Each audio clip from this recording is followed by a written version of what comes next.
성경 요한복음 10장 1절로 6절입니다. 함께 읽겠습니다. 내가 진실로 너희에게 이르노니 문을 통하여 양의 우리에 들어가지 아니하고 다른 데로 넘어가는 자는 절도며 강도요 문으로 들어가는 이는 양의 목자라. 문지기는 그를 위하여 문을 열고 양은 그의 음성을 듣나니 그가 자기 양의 이름을 각각 불러 인도하여 내느니라. 자기 양을 다 내놓은 후에 앞서가면 양들이 그의 음성을 아는 고로 따라오되 타인의 음성은 알지 못하는 고로 타인을 따르지 아니하고 도리어 도망하느니라. 예수께서 이 비유로 그들에게 말씀하셨으나 그들은 그가 하신 말씀이 무엇인지 알지 못하니라. 아멘. 모든 성경은 성령의 감동으로 기록된 하나님의 말씀인 것을 믿습니다. 아멘. 하나님 아버지 은혜와 사랑을 감사드립니다. 이 시간에 우리의 모든 것이 하나님의 것임을 고백하며 물질로 감사하게 하시니 더욱 감사합니다. 우리의 11조 생활이 온전하게 하시고 풍성한 감사가 넘치게 하시고 비전과 목적을 가지고 드린 구제, 선교, 기타의 예물들 주 앞에 온전케 드려지게 하시고 쓰임을 통해서 하나님의 나라, 교회가 세워지는 든든함이 되게 하여 주시옵소서. 특별히 이 시간도 선교 현장에서 복음 들고 정말 애써 수고하는 선교사들을 기억하시고 그들에게 기도의 영역과 또 물질로 인한 부족이 없도록 주께서 붙드시고 역사하여 주시옵소서. 이 시간도 우리가 말씀을 전하며 그 말씀을 들을 때에 그 말씀이 과연 선한 목자이신 예수님의 음성으로 우리에게 들려지게 하여 주시옵소서. 예수님의 이름으로 기도하옵나이다. 아멘. 오늘 말씀의 제목은 주보에 있는 대로 양의 우리와 목자 비유입니다. 본문으로 들어가기 전에 10장 전체에 대한 그림을 살펴보도록 하겠습니다. 조금 귀를 기울여 들어야 될 내용일 것 같습니다. 성경을 보시면서 말씀을 한번 정리해 보겠습니다.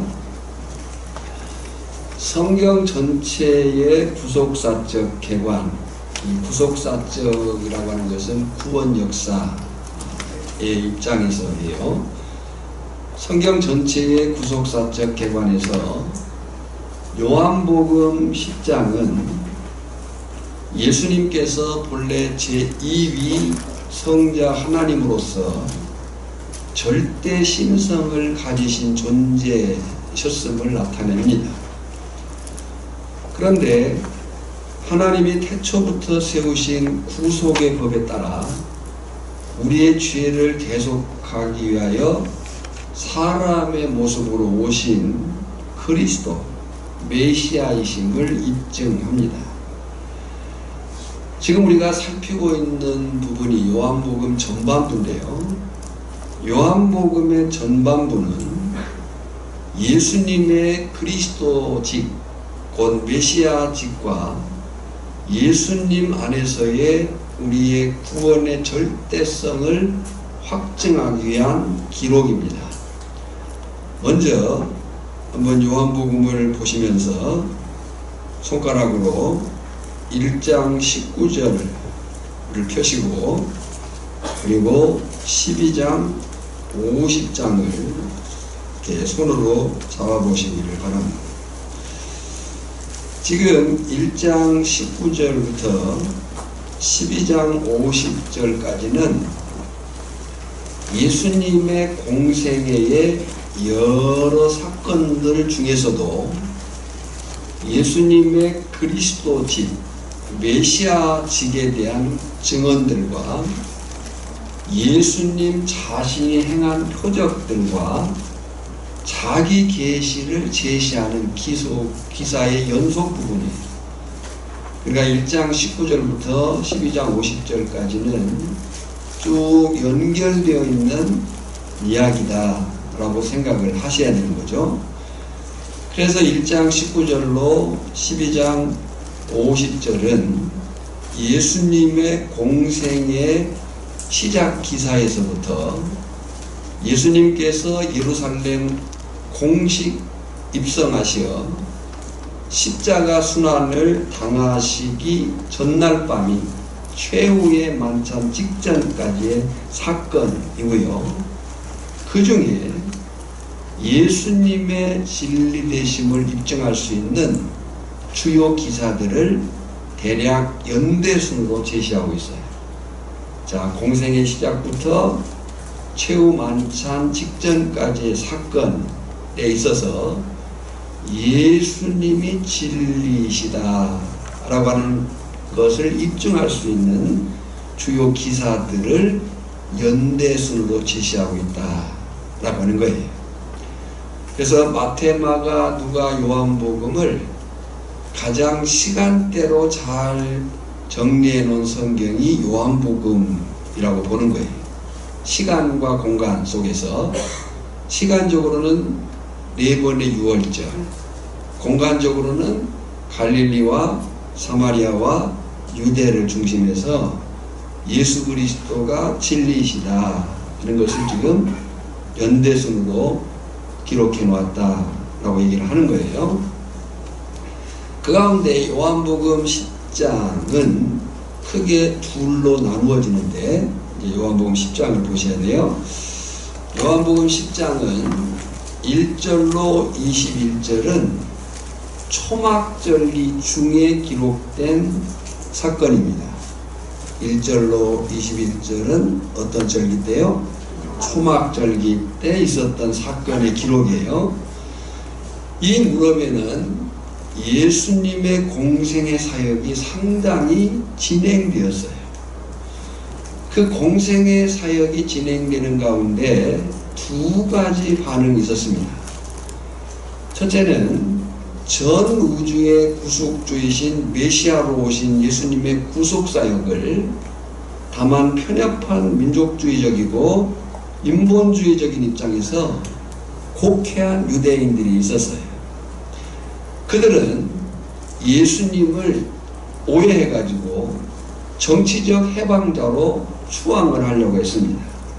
두 번째 반응은 정치, 종교, 기득권자들이 예수님을 정적으로 여기고 한편에서는 예수님을 정치적 메시아로 세우려고 하고 다른 한편에서는 예수님을 정적으로 여기고 무조건 배척하는 양상이 점점 심화되고 있었던 그런 때예요. 그리고 22절로 42절은 유대 종교력으로는 9월, 태양력으로는 12월경에 있는 수전절기에 있었던 사건입니다. 무슨 절기요? 수전절기. 1절로 21절은 무슨 절기에? 초막절기 중에, 그리고 22절로 42절은 수전절기에 있었던 사건으로서 예수 십자가의 순환을 4개월 남짓 남겨놓은 때의 기록이, 그러니까 예수님의 공생의 사역을 통해서 진리되심이 입증되는 반면에 한편에서는 예수님에 대한 배척과 박해가 점점 더 심해지는 그런 진행인 것을 우리가 염두에 두고 말씀을 드려야 됩니다. 이때에는 말씀드린 대로 유대인들의 예수님에 대한 배척 양상이 더욱 심화되었고 예수님께서도 자기를 잡으려는 유대 지도자들을 당신의 공생의 사역을 마무리하시기까지 피해야만 했어요. 예수님은 상황이나 사람들에 의해서 일하시는 분이 아니잖아요. 누구의 때에 맞추셨어요? 하나님의 때에. 그래서 정치, 종교 지도자들의 그 박해와 핍박을 예수님은 피하신 때가 있었어요. 그래서 그 피하는 급박한 상황이 자주 나타나곤 했습니다.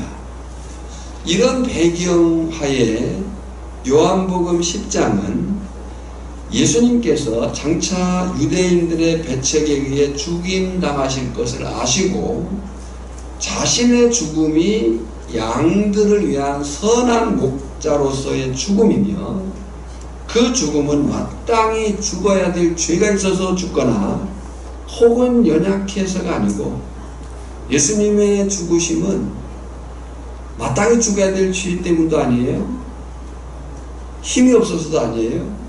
예수님의 죽음은 태초부터 있어온 하나님의 뜻과 구속의 원리에 따라 하나님의 섭리대로 작정된 것이고 또한 선한 목자로서 우리 주님이 자발적으로 순종하신 헌신하신 결과임을 교훈하고 있습니다.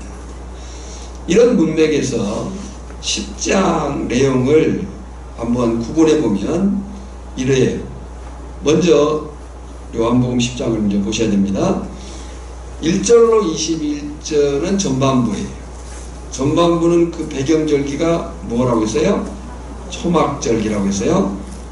그 1절로 21절 전반부에서 셋으로 나눠지는데 1절로 6절은 양의 우리와 목자의 비유를, 그리고 7절로 18절은 거짓 목자와 선한 목자의 특성과 사역의 대조점을, 그리고 19절로 21절은 예수님의 교훈을 들은 유대인들 가운데 그의 교훈과 그 교훈의 진정성 여부를 두고 논쟁을 벌인 사건을 기록하고 있어요. 그리고 우리가 성경을 상고한다, 성경을 묵상한다 라고 하는 것은 단지 성경을 읽는 것이 전부가 아니고요, 성경이 어떻게 기록되어져 있는가를 살필 줄 알아야 되는 거예요. 자, 1절로 6절 양의 우리와 목자의 비유, 7절로 18절 거짓 목자와 선한 목자의 특성과 사역의 대조점, 그리고 19절로 21절은 교훈의 진정성 여부를 두고 논쟁을 벌인 사실을 기록하고 있다라고 하는 거예요. 이것이 이제 성경을 보는 눈입니다. 여기서 예수님께서는 45절을 보면 나는 양을 위하여 목숨을 버리노라 고 말씀하시면서 참 목자는 양을 위해 목숨을 버려야 됨을 강조하고 있습니다. 그 다음 22절로 41절 후반부에서는, 그러니까 후반부는 배경절기가 뭐라고 했어요? 수전절기라고 했어요.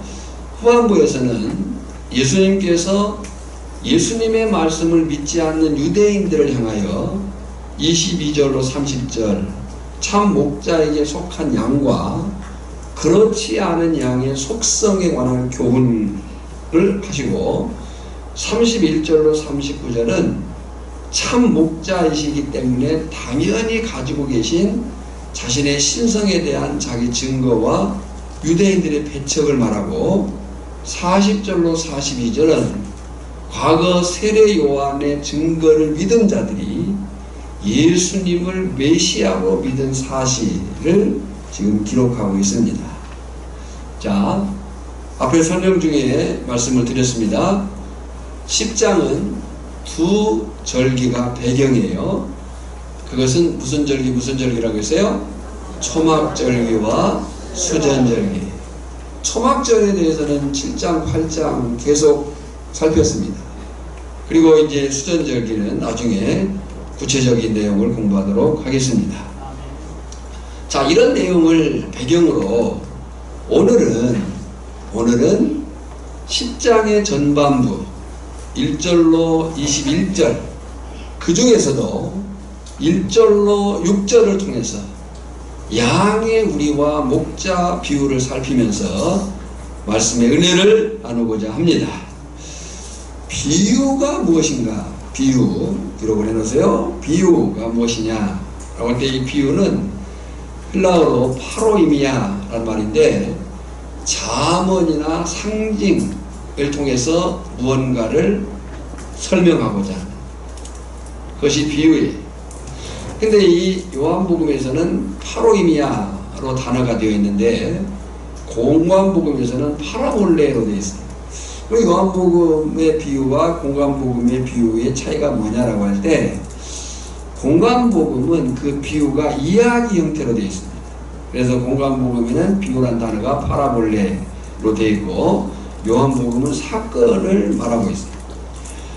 자, 그런데 지금 1절로 6절은 예수님께서 목양과 관련해서 비유로 가르치시면서 두 가지를 소개해요. 첫째 1절로 2절에 양의 문에 대한 이야기를 합니다. 거기에는 도둑이나 강도가 있고 목자가 있다. 도둑이나 강도는 담을 넘어온다. 문이 아닌 곳으로 그렇게 말하고 있고 3절로 5절은 거짓 목자, 강도와 도둑, 그리고 참 목자에 대한 비유가 있습니다. 근데 이제 거기에 참 목자의 확인은 목자는 양을 알고, 이게 중요해요. 목자는 누구를 알아요? 양을 알고 양은 목자의 음성만을 따른다 하는 거예요. 목자는 양을 알고 양은 목자의 음성만을 따른다 하는 거예요. 자, 여기서 요한복음 10장 말씀을 이야기한 두 가지 구분을 해보겠습니다. 첫째는 세 종류의 양들이 있다는 거예요. 세 종류의 양들. 첫째는 우리 밖에 있는 양들이 있을 수 있고요. 두 번째는 우리 안에 있지만 다른 목자의 양이 있다는 거예요. 이건 이제 뒤에서 다시 설명하겠지만, 당시 목축업, 그들이 이제 이동하면서 목축업을 했기 때문에 이 양의 우리를 공동으로 사용했어요. 그러니까 그 우리 안에는 내 양만 있는 게 아니라 다른 목자의 양도 있는 거예요. 그러니까 첫째는 우리 밖에 있는 양, 두 번째는 우리 안에 있지만 다른 목자의 양이 있을 수 있고요. 세 번째는 우리 안에 있는 목자의 양, 곧 내 양이 있을 수 있다. 양의 세 종류, 우리 밖에 있는 양, 우리 안에 있지만 다른 목자의 양, 우리 안에 있는 내 양이 있을 수 있다. 두 번째 구분은 세 종류의 목자입니다. 세 종류의 목자, 그 첫 번째는 거짓 목자. 요즘 우리가 할 수 있는 말로 이단 사이비, 이건 거짓입니다. 거짓은 아닌 거예요. 이단 사이비, 거짓 목자. 두 번째는 사꾼 목자. 사꾼, 그러니까 억양이 참 몹시 안 좋은데, 이 사람들은 이제 다음 주에 설명을 하겠습니다만은 품꾼이에요. 돈 받고 일하는 사람들. 근데 이 사람들이 문제는 자기 배만 불리는 자들이었다는 거죠. 사꾼 목자. 거짓 목자와 사꾼 목자는 같은 맥락이 있지만 달라요. 그리고 이제 세 번째가 참 목자. 이 참 목자에 있어서 성경은 목자장이란 말을 씁니다. 목자장은 누구예요? 예수님이죠. 그러니까 선한 목자, 오늘 요한복음 10장에 나타내고자 하는 선한 목자는 예수님이에요. 목자장이시죠. 근데 여기서 참 목자는 목자장이신 예수님과 예수님을 따르는 목자가 참 목자라고 구분할 수가 있겠죠. 여기서 생각할 것이 있습니다. 왜 생각할 것이 뭐냐면, 나는 어떤 양인가? 나는 어떤 양인가? 우리 밖에 있지는 않는가? 우리 안에 있긴 한데 다른 목자의 소리를 자꾸 듣고 있지는 않는가? 우리 안에 있어요. 여기 우리는 교회로 상징할 수 있어요. 우리 안에 있긴 한데 다른 목자의 음성을 쫓아요. 세 번째, 우리 안에 있는 주님의 양인가? 또 나는 어떤 목자이며 어떤 목자를 따를 것인가를 생각해야 되는 거예요. 이제 요한복음 10장을 한 3, 4주 설교를 할 터인데요. 그 3, 4주 설교를 하는 배경이 오늘 1절로 6절이기 때문에 잘 새겨 놓으셔야 됩니다. 자, 이제 본문을 보겠습니다. 1절입니다. 같이 읽어볼까요? 내가 진실로 진실로 너희에게 이르노니 문을 통하여 양의 우리에 들어가지 아니하고 다 다른 데로 넘어가는 자는 절도며 강도요. 그랬어요. 근데 이 1절을 말씀하시면서 예수님은 진실성에 신적 권위가 더해진 선언을 엄숙하게 하십니다. 내가 진실로 진실로 너희에게 이르노니, 이 진실로 라는 말을 반복적으로 쓰면서 신적 권위적인 선언을 엄숙하게 하시는 거죠. 그만큼 중요한 얘기니까 집중해서 들어라 라고 하는 거예요. 그 선언이 뭐예요? 예수님은 진실성에 신적 권위가 더해진 그 선언을 했는데, 그 선언이 뭐냐면 양의 우리에는 드나드는 문이 있다. 당시 양의 우리는 지붕이 없었습니다. 그런데 문을 통하지 않고 드나드는 자들이 있는데 그들은 절도며 강도다. 그들은 목자가 아니다.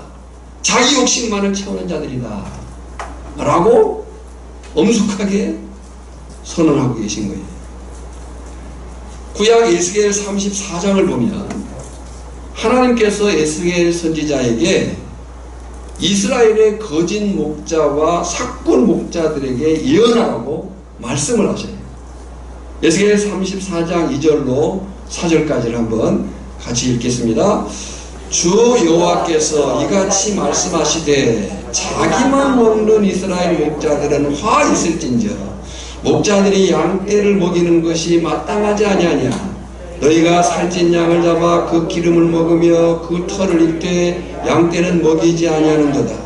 너희가 그 연약한 자를 강하게 아니하며 병든 자를 고치지 아니하며 상한 자를 싸매주지 아니하며 쫓기는 자를 돌아오게 하지 아니하며 잃어버린 자를 찾지 아니하고 다만 포악으로 그들을 다스렸도다.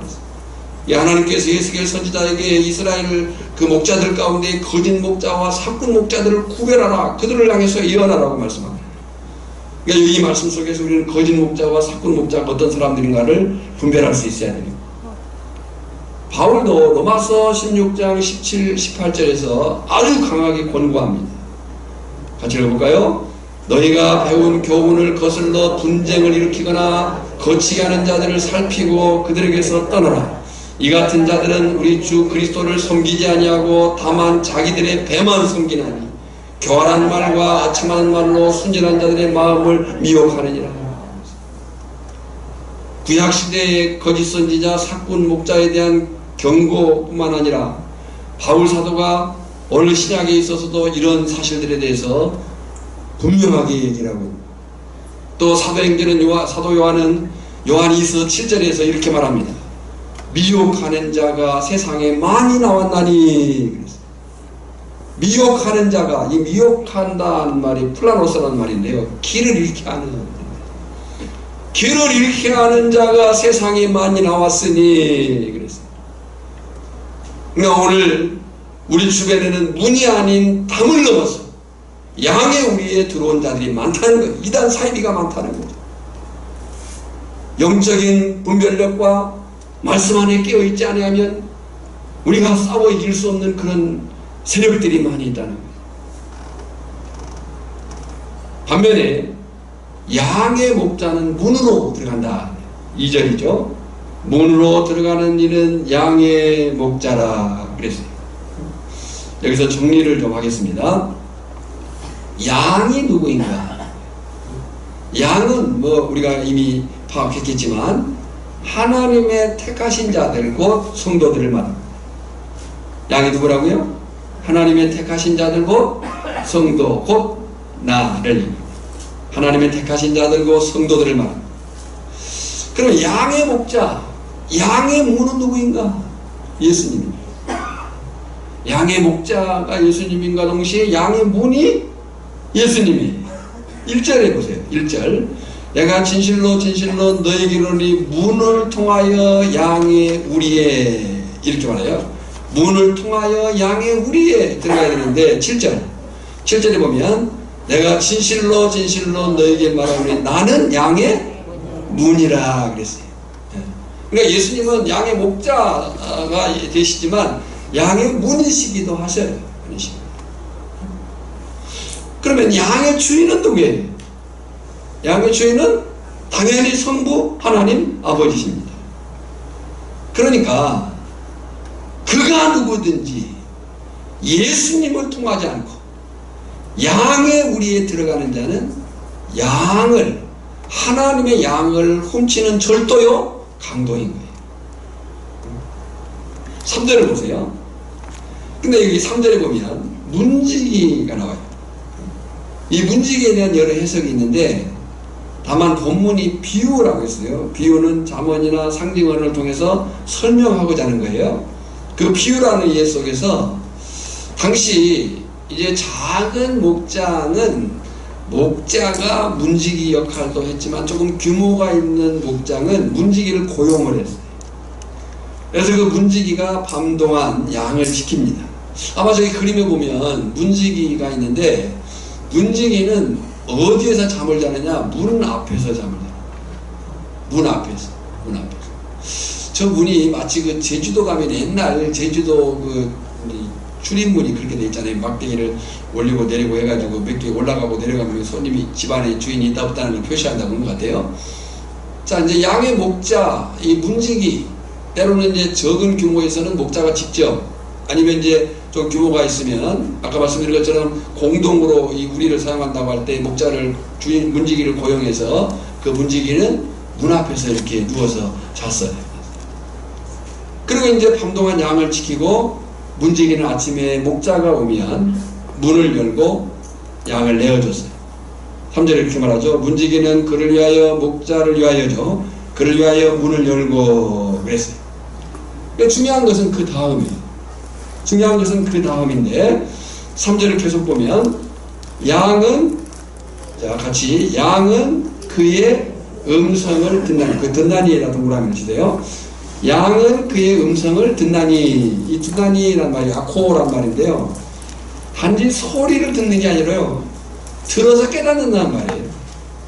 주위에서 듣는다는 거예요. 여러분요, 그 짐승들, 저기 강아지 같은 것들 보면요, 주인이 부르면 귀를 어떻게 해요? 귀를 쫑긋 세워요.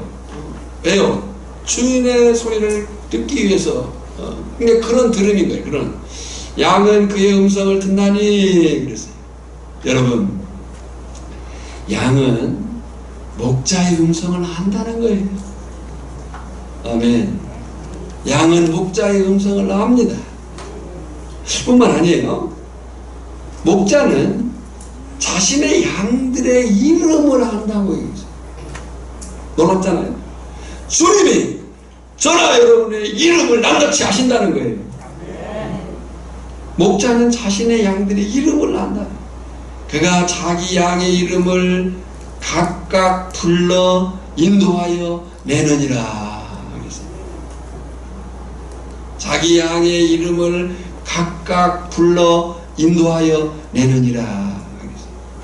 여러분, 그 양과 목자라고 하는 작은 소책자가 있거든요. 그 양과 목자라는 책은 목동이었던 사람이 이제 쓴 책인데, 정말 그 목자와 양과의 그 긴밀한 관계, 양은 목자가 없이는 생존이 불가능한 그 절대적 관계에 대한 부분들을 이야기하고 있습니다. 그가 자기 양의 이름을 각각 불러 인도하여 내느니라. 말씀드린 대로 당시 목축업은 이동하면서 이제 지금 우리가 가끔 보면 뭐 여호와는 나의 목자시니 하는 그 그림이라든지 이런 책 그 그림을 보면 사실 거기에는 그 목자가 필요 없을 수도 있어요. 다 푸른 풀에다가 맑은 시냇물이 줄줄 흐르면 목자가 필요 없어요. 근데 팔레스타인은 그런 지역이 아니에요. 저기 그림에 지금 보면은요, 거기에는 풀이 그렇게 많지 않습니다. 그래 이제 당시 목축업은 이동을 하면서 양을 끌고 다니면서 이제 목축업을 했는데, 그 목축업을 하며 이동하다가 함께 이제 공동우리를 이렇게 만들어 가지고 그 양들을 그 우리에 넣고 같이 사용을 했어요. 그러나 그 우리 안에는 주인이 다른 양들이 있는 거죠. 주인이 다른 양들이 함께 섞여 있어요. 근데 아침에 이제 목자들이 양의 우리로 옵니다. 그러면 문지기가 문을 열고 양을 내어준다 그랬잖아요. 이제 문지기가 문을 열고 양을 내어줘요. 그때 이제 목자들이 자기 양의 이름을 불러요. 그 양의 특성에 따라서 이름들을 정해놨겠죠. 우리가 뭐 예전에는 강아지 이름들이 주로 메리복구 쫑이었는데 옛날에는 강아지 이름 그러면 대부분 메리 아니면 복구 쫑이 전부였는데 요즘에는 강아지 이름에다가 자꾸 사람 이름을 붙여가지고 이게 문제예요. 어쨌든 그 양들에게 이제 이름을 줬겠죠. 그래서 그 이름을 불러요. 그러면 그 목자의 음성을 듣고 양들이 막 몰려와. 그 장면 한번 상상해 보면 그 아침에 이제 우리 안에 섞여 있던 양들이 목자가 와가지고 자기 이름을 부를 때 막 목자 앞으로 막 달려갈 거 아니에요. 그러면 이제 그 상황을 보면은 여러 목자의 양들이 있다고 할 때 그 입 앞에 이 양의 문 앞에 막 상당히 한동안은 혼잡스러울 거 아니에요. 이 양들이 막 이리 갔다 저리 갔다 하고 막 자기 주인을 찾느라고 왔다 갔다 뛰기도 하고 막 그럴 거 아니겠어요. 그리고 이제 목자들이 앞서서 갑니다. 목자들이 앞서서 가면 그러면 양들이 따라가요. 양들이 따라가요. 지금 목자가 양의 문 앞에 와가지고 뭘 한다? 양의 대답을 해주세요. 양의 이름을 불러요. 여러분 선한 목자이신 예수님이 전하 여러분을 매일 매 순간 매 상황 속에서 이름을 불러주시는 줄 믿습니다. 아무개야 아무개야 아무개야 아무개야 이리로 오라 아니면 너는 그리 가면 안 된다. 너 그렇게 하면 안 된다. 주님이 이름을 불러주고 계시는 거죠. 그러면 이제 양들이 얼마나 그 광경이 참 흥분되는 상황이겠어요. 여러 목자들이 각자 자기 양의 이름을 부를 때 그 양들이 뛰어서 주인을 찾아가고 그리고 이제 목자들이 앞서서 갑니다. 앞서서 가면 양들이 그 뒤를 쫄쫄쫄쫄 따라가요. 중요한 사실은 왜 무엇 때문에 따라가고 왜 무엇 때문에 따라가지 않는가? 성경이 지금 선한 목자의 비유를 말씀하면서 양들이 왜 따라가는가? 무엇 때문에 따라가는가? 왜 따라가지 않는가? 무엇 때문에 따라가지 않는가? 라고 할 때 4절로 5절이에요. 같이 읽어볼까요? 시작. 자기 양을 다 내놓은 후에 앞서가면 양들이 그의 음성을 아는 고로 따라오되 거기다 그의 음성을 아는 고로 따라오되 이게 왜 따라가느냐? 왜 따라가지 않느냐? 음성 때문에.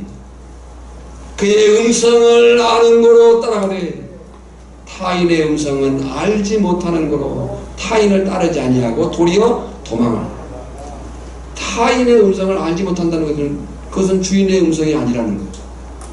그러니까 따라가는 게 아니라 오히려 도망가는 거예요. 아무리 불러도 그 양은 자기 주인이 아닌 목자의 음성을 따라가지 않아요.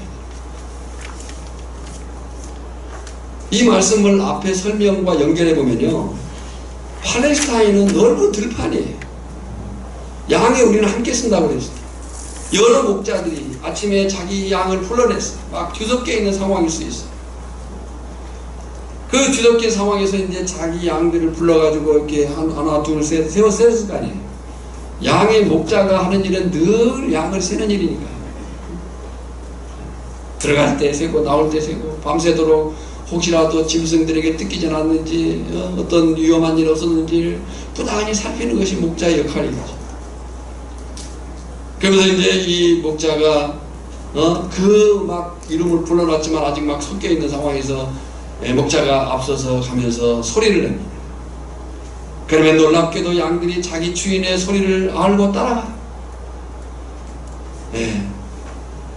제가 오래전 그 이스라엘을 여행하는 때에 이제 차를 타고 지나가는데 갑자기 차가 멈췄어요.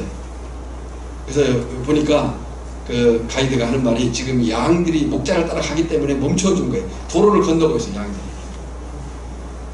그러니까 그 장관이더라고요. 목자가 이제 앞에 가는데 이것이 성경적 리더십입니다. 성경적 리더십은 팔로우미, 나를 따라보라고. 모범을 보여야 됩니다. 그것이 기독교적 리더십이에요. 앞장서서 솔선수범하는 거. 그런데 이제 세상 리더십은요, 나가 싸우라는 거예요. 나가 싸우라. 뒤에서. 기독교적 리더십은 삶의 모범을 보이는 거예요. 그러니까 이제 목자가 앞에서 가니까요, 그 장면이 장관이에요. 목자가 앞에 가니까 양들이 막 따라가는 겁니다.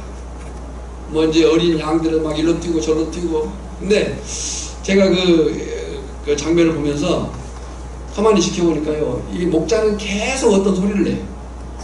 뭐 휘바람을 불기도 하고 어떤 그 목자의 특이한 소리를 내는 거예요. 그러니까 목자의 음성을 안다는 것이고요. 그러니까 이 양들은 멀리 갔다가도 잠깐 이렇게 막 그 무리에서 벗어났다가도 그 목자의 소리를 듣고 다시 쫓아옵니다. 주님의 음성을 아는 양은, 주님의 음성에 집중하는 자는 결코 다른 주인을 따라가지 않는다 하는 거예요. 주님의 음성을 알아야, 주님의 음성을 아는 자는 결코 다른 주인을 따라가지 않듯이 주인의 음성을 알아야 다른 목자를 따르지 않을 수 있다. 교훈이요 경고입니다. 여러분, 여기서 중요한 몇 가지 영적 사실을 확인할 수가 있습니다. 첫째는, 목자는 자기 양의 이름을 알고 양도 목자의 음성을 알아 목자만을 따른다 그런 거예요. 한번 따라합시다. 목자는 자기 양의 이름을 알고 양도 목자의 음성을 알아 목자만을 따른다.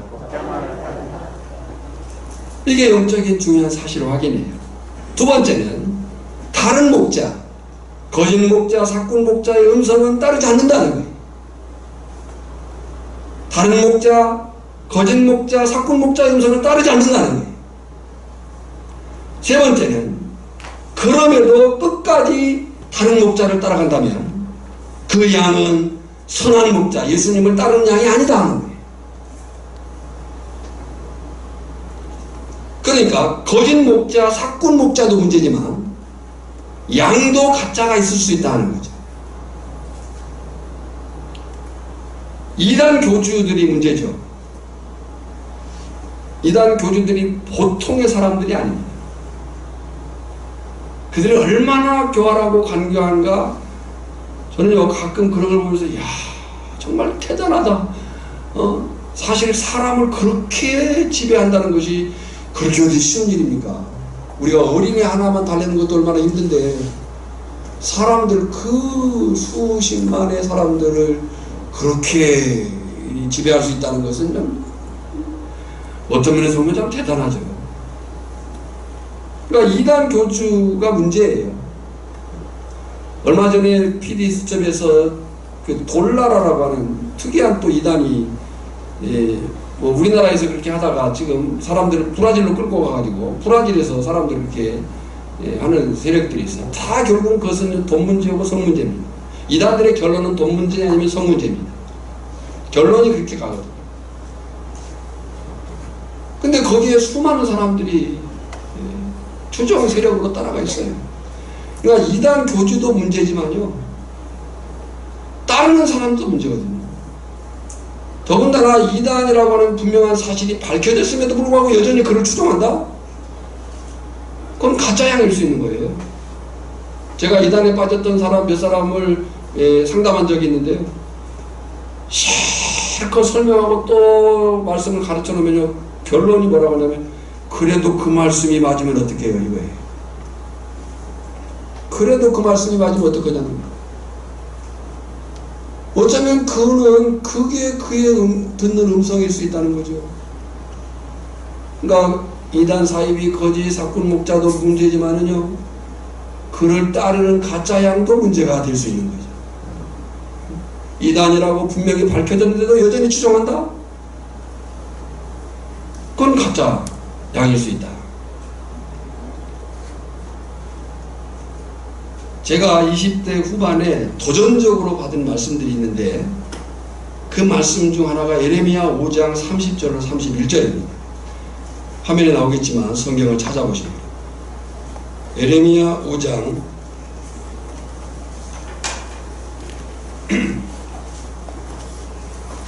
예레미야 5장 30절로 31절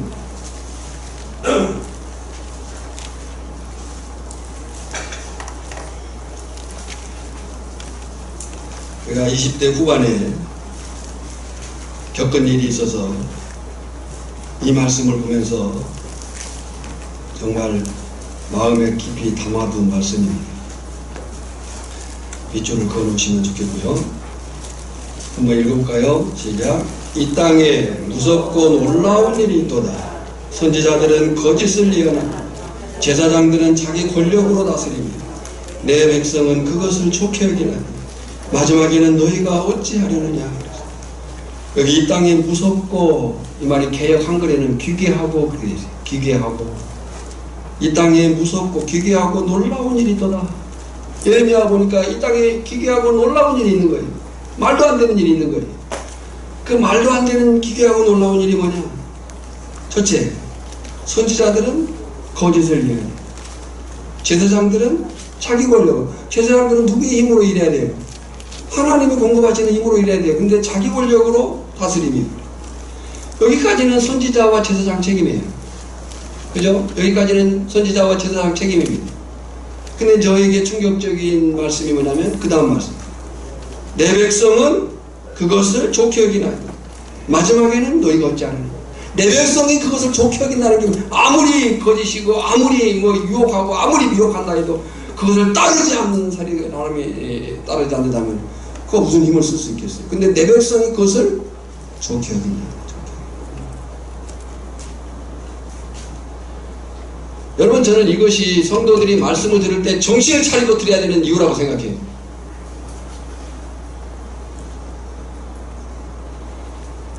설교하는 목사 중요하죠.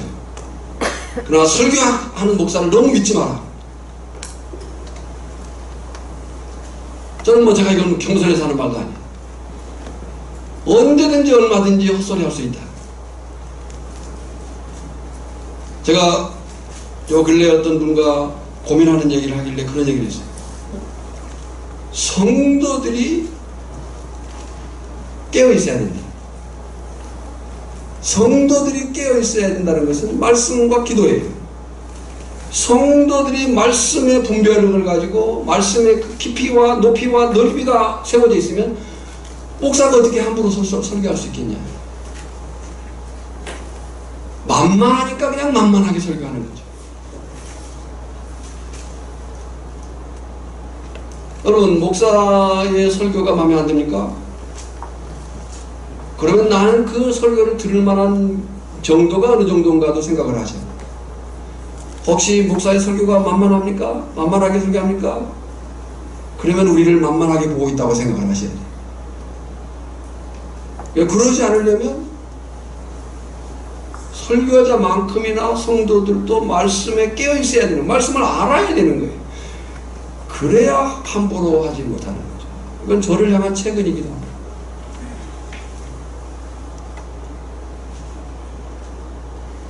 선지자들은 거짓을 예언하며 제사장들은 자기 권력으로 다스리며 하나님이 주시는 그 공급하는 힘으로 해야 되는데 자기 권력으로. 문제는 뭐가 문제라고요? 내 백성이 그것을 좋게 여긴다는 거죠. 목사의 설교에 아멘 해주시기를 바랍니다. 목사의 설교에 아멘 해주시기를 바랍니다. 그러나 그 아멘이 그냥 막 나온 아멘이어서는 안 됩니다. 그 아멘이 과연 그러한가 해서 말씀에 동의할 때 아멘 하시라. 목사는 선한 목자가 아니에요. 선한 목자이신 예수님을 따라가는 목자일 뿐이에요. 그러니까 아멘 할 수 있어야 돼요. 근데 그 아멘 할 수 있는 수준이 있어야 돼요. 덮어놓고 아멘? 아니에요. 자, 목자는 자기 양의 이름을 알고 양도 목자의 음성을 알아야 목자만을 따른다. 다른 목자의 음성을 따르지 않는다. 그럼에도 끝까지 다른 목자를 따라간다면 그 양은 선한 목자이신 예수님을 따르는 아닌 가짜 양이다. 목자도 문제일 수 있지만 양도 문제일 수 있다. 이단 사이비 교주들이 문제라고 하지만 그를 추종하는 세력도 문제다. 그렇다면 오늘 본문을 통해서 우리가 깨달을 교훈이 무엇이겠는가? 가질 질문이 무엇이겠는가? 네 가지 질문을 만들어 봤습니다. 첫째, 나는 선한 목자 예수님을 따라가는 양인가? 나는 선한 목자이신 예수님을 따라가는 양인가? 두 번째, 하나님께서 맡기신 많은 양들을 보살피고 위로하는 직분들을 잘 감당하고 있는가? 오늘 전하 여러분들은 어떤 면에서는 다 선한 목자들이에요. 선한 목자장이신 예수님을 따라가는 선한 목자들. 그 직분들을 감당하고 있느냐? 세 번째는 목자의 음성을 듣기 위해서 성경 말씀을 늘 상고하는가? 여러분요, 우리가 음악을 공부할 때 시창 청음을 합니다. 시창은 소리를 내는 거고 청음은 듣는 거예요. 소리를 내는 것도 중요하지만 듣는 것도 중요해요. 절대음감을 가진 사람들이 있죠. 예, 피아노 어떤 음을 딱 쳤을 때 그것이 무슨 음인지를 맞추는. 물론 이제 그 온음은 맞추기가 쉽지만 이제 반음들은 맞추기가 어려워요. 근데 그 반음을 딱 맞출 수 있는 것은 부단한 훈련이 필요해요. 그러니까 우리가 말씀을 전하기도 하지만 말씀을 들을 수 있는 이 청음 훈련이 되어 있어야 돼요. 청음. 이 음이 지금 온음으로 정음으로 나오는 건지 이 반음으로 나오는 건지 내려서 나오는 건지 올려서 나오는 건지 합창을 들을 때 이것이 지금 화음이 어떤지 불협화음은 아닌지 그걸 들을 줄 알아야 음악을 깊이 있게 깨달을 수 있는 것처럼 하나님의 말씀을 들을 수 있어야 듣는 거예요. 그 듣는 훈련이 말씀을 상고하는 거예요. 할렐루야. 그 말씀을 상고하는 것은 말씀을 읽는 것이고 말씀을 부단히 공부하는 거예요. 예수 믿는 것은 공부하는 거예요. 말씀을 읽고 또 말씀을 읽고 또 말씀을 읽으면 아멘. 그 말씀을 읽고 그 말씀을 또 읽고 그 말씀을 또 읽으면 나는 말씀이 어려워서 몰라요. 하나님은 말씀을 우리에게 주셨을 때 알아라고 주셨다고 했어요? 몰라라고 주셨다고 했어요? 알아라고 주셨어요. 알아라고 주셨어요. 그러니까 말씀을 읽고 또 읽고 또 읽으면 말씀의 원저자이신 성령께서 조명하셔서 깨닫게 하셔서 우리가 그 말씀을 깨닫게 하실 줄 믿습니다. 그러나 이제 그 깨달음의 도움자들이 결국 목회자인 거예요. 그 훈련이 되냐는 거예요. 목자의 음성을 듣기 위해서 성경 말씀을 늘 상고하는가?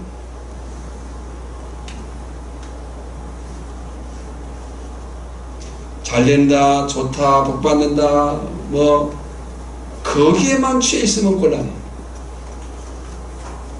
네 번째, 예수님께서 보이신 선한 목자의 모범대로 참 사랑을 이웃들에게 증거하고 있는가?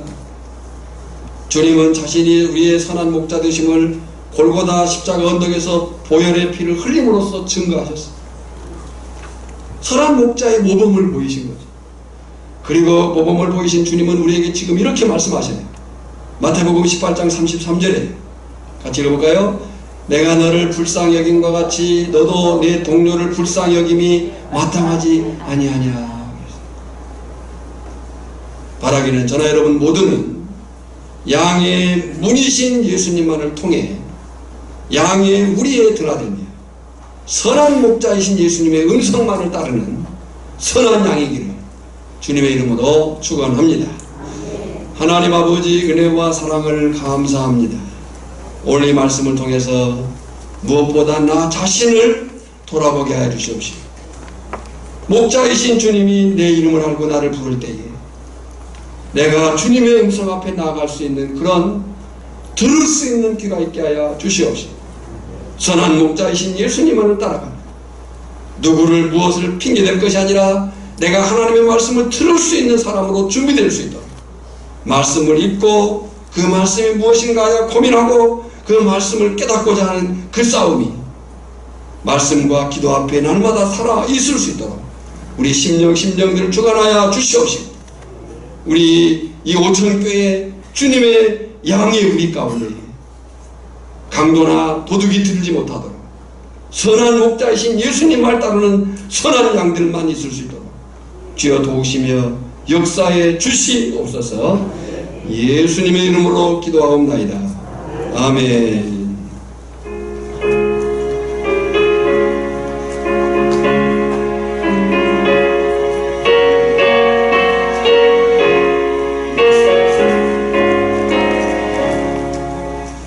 어린 양들아 두려워 말아라. 주님 우리와 함께 하신다. 하늘과 땅의 모든 권세로 그 양떼들을 항상 지키신다. 오직 믿음으로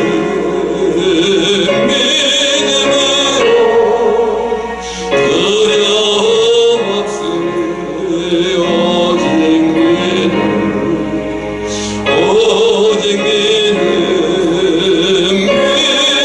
믿음으로 두려움 없으리.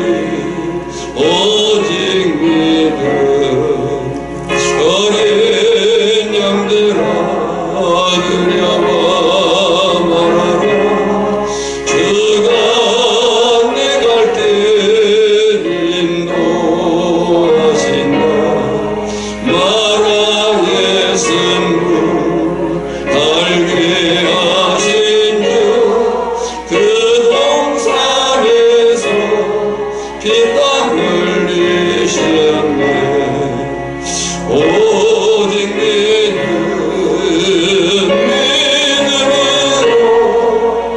두려움 없으리. 오직 믿음으로 두려움 없으리. 오직 믿음. 어린 양들아 두려워 말아라. 주님 언제나 함께 하신다. 고난과 역경 환난 중에도 능력의 주님 너를 지키신다. 오직 믿음으로 두려움 없으리. 오직 믿음으로 두려움 없으리. 오직 믿음. 기도하겠습니다. 지금은 우리의 선한 목자이신 예수님의 크신 은혜와 성부 하나님의 크신 사랑하심과 깨달아 알도록 도우시며 이끄시며 역사하시는 성령의 기름 부으심, 오늘 우리가 목자 되신 주님의 음성을 알고 따르고자 다짐하는, 깨어있기를 다짐하는 성도들 심령이 이제로부터 영원까지 항상 함께 있을지어다. 아멘.